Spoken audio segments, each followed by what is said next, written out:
ভাই হল আজকে আপনারা দেখতে পাত্রা আমি যে জায়গাত আছি সোনাপুর যে বগদা যেটা আছে ডানের ও সাইডের ভিউটা একটু দেখাইল ফটাফট ঘুরে যান। আর এখন উপরে দিয়ে দেখাও, হ্যাঁ।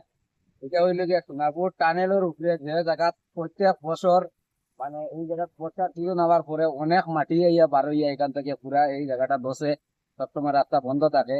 এই জায়গাটা একদম পার্মানেন্টলি মানে যে মাটিটা বন্ধ দশটা নামিবার লাগে এখানে চারটা চারটা ডিজি লাগাইয়া রাখা আছে। আর এখানে পুরা বোরিং করিয়া মানে এটা ডিলিং করিয়া রাখা ওর যাতে দশ গুলা ইয়া না লামে। আপনারা এই ভিউটা দেখাইবার লাগে আমি এখানে অনেক কষ্ট করি বহুত উপরে আইয়া উঠেছি কিন্তু। আর এখানে উপরে দিয়ে এখনো 3 ভাগের 1 ভাগ কাজ হয়েছে।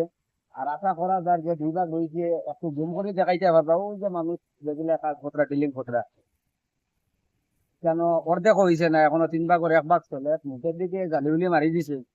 আর এর উপর সাইডে যে এখনো অনেক উপরে রয়েছে বাকি। তে এই কাজগুলা সম্পূর্ণ যদি হয়ে যায় তে আশা করা যায় যে এই জায়গার সোনাপুরের যে পগদার যে জজ যেটা নামে এটা আশা করা যায় মানে পুরো কমপ্লিট বন্ধ হয়ে যাইব যদি এই কাজটা সম্পূর্ণ হয়ে যায়। তো ভাই অকল ভিডিওটা যদি ভালো লাগে শেয়ার করি অন্যজনকে দেখার সুযোগ দিবা। ধন্যবাদ। আশা করি আর নেক্সট ভিডিও দেখা যাবে।